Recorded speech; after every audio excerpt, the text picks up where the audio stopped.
Back to the Future, one of the most memorable movie series out there. Time travel, love story, danger, adventures, a sports almanac that can't hold 50 years of stats.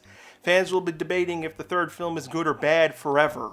Point out all the inconsistencies with the car. The movies are always in the limelight, but people largely forget about the animated series that came right after the third film, so I thought to take a look at the show. How come fans ignore it? What's the good things about the show? What's the really weird things about it? It's not a bad series in the usual sense that the writers didn't care or it had horrible animation, but it's not the Back to the Future you'd expect. Now, first off, you don't have to worry about the show ignoring what happens at the end of 3. I mean, fans will complain that the DeLorean was rebuilt, but at least it's a new DeLorean with a bunch of crazier gadgets that act as new security measures for the updated car. Probably why Doc reconsidered his stance on it. I get it. Biff almost screwed everything up, and you don't want to repeat that, but you can go to the future and get some fancy security things. At least he finally did it here. The thing I hate is the yellow tubing replacing the tachyon field coils. The changes in the interior are fine, but the tubing from Home Alone 2? The time train redesign, it's okay. It's basically a different color scheme than the movie, but they did change the booster car into a garage for the DeLorean. The series takes place roughly a few years after the movies, around 1987. Marty's in college and Doc has a new farm home for his family. I know they show them going to 1992 in season 2, but Marty still being in college for 7 years, it doesn't work. Doc's new farm is filled with a lot of new inventions and things probably taken throughout time. I'm assuming Doc's gotten successful at other things. Clara still has her school job. They're way better off now than how Doc ended up in the first movie. Everyone settled down in present time, with the series primarily focusing on both Jules and Vern since they were the least known of the cast. They do all kinds of stories with them, but we do get Doc, Clara, Marty, Jennifer, and every version out there of Biff family members too in the episodes. Returning actors. While Chris Lloyd does come back to film the live-action segments, he doesn't supply the voice of Emmett. That fell to Dan Castellaneta, aka Homer Simpson. He's fine, but I'm so used to his voice I could only hear Homer Simpson, but he's still faithful to the character, which is what counts. The last actors to come back were Thomas Wilson as Biff and his ancestor characters, which I'm glad because it'd be weird if he didn't do his voice when he became a voice actor, and Mary Steenburgen, surprisingly, as Clara. She had a fun time doing the show. Her character got to be in some really crazy episodes. A bigger range in acting now. So, what are the changes and improvements done to the DeLorean? Bob Gale did help produce the show, so they came up with good answers to Doc's complaints from the films. And with it being a cartoon, they did more things with the car. But this is one of the areas that fans complain about. It starts mixing cartoon physics into the universe, and one change goes against a core rule of the car. The positives with the new car. The DeLorean can now convert into a suitcase a la Iron Man. This protects the car from being tampered with, makes it easier to hide, and it still weighs 2,000 pounds, so it can easily be moved. It now has a autopilot mode, which can tell the car to leave and return at a later time. The time circuits are now voice activated. Just say the time you want to go to, and that's it. Technically, this is a negative too, since it's not voice locked to Marty and the others. They even show that as a problem in the first episode. Now, for the really bad, weird, and cartoony changes, the car can transform physically into different things, mainly to fit the entire family or do something funny like a DeLorean wagon. I know you could argue that maybe sometime in the future they figured out how to manipulate atoms and whatnot, like the suitcase mode.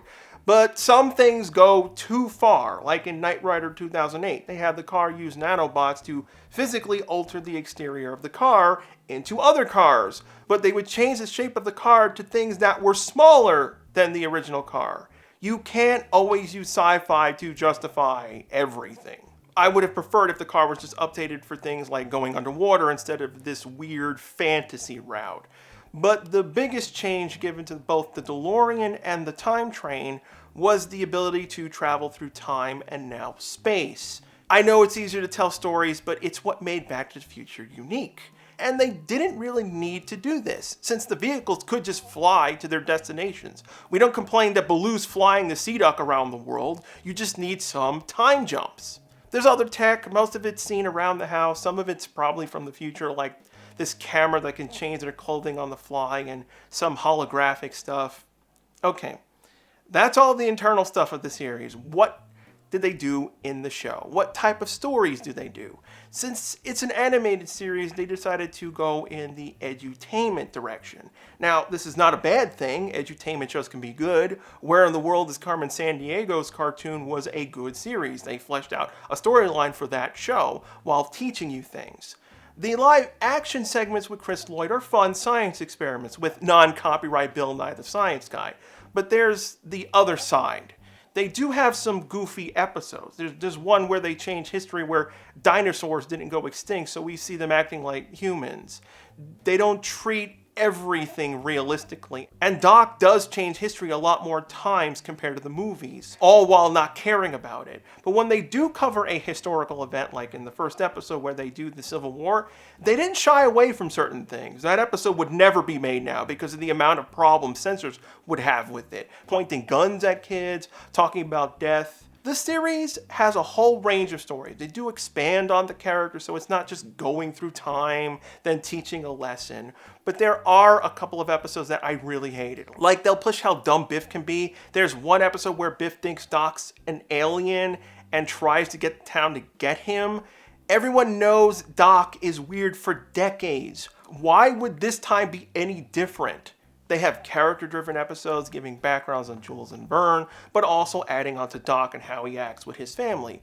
Marty tends to get used the last. Out of the 13 first season episodes, Marty was the main in 5, roughly.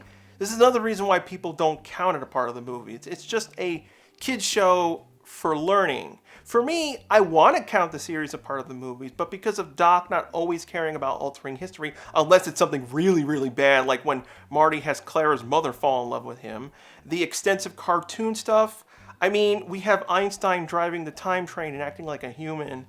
It's a mixed bag. On one hand, it's a solid kids series, giving cool adventure stories, keeps on the line of education and entertainment. It doesn't bore your brains out. The art design is very original. I haven't seen it before or since. I have one complaint though. Why is Jennifer blonde? Why does this happen with live action shows getting cartoons? Jennifer goes blonde, Elle goes blonde, and MIB. Everyone else looks like the actors, but Jennifer, nah, for some reason. The show also uses Hill Valley as a bigger character rather than a basic backdrop to events. But as a good direct continuation to the Back to the Future movies, it's not as good as it could have been. The Back to the Future video game is a better option to that, even though that has issues too. I recommend the series regardless, but keep in mind, it's not going to be everyone's cup of tea.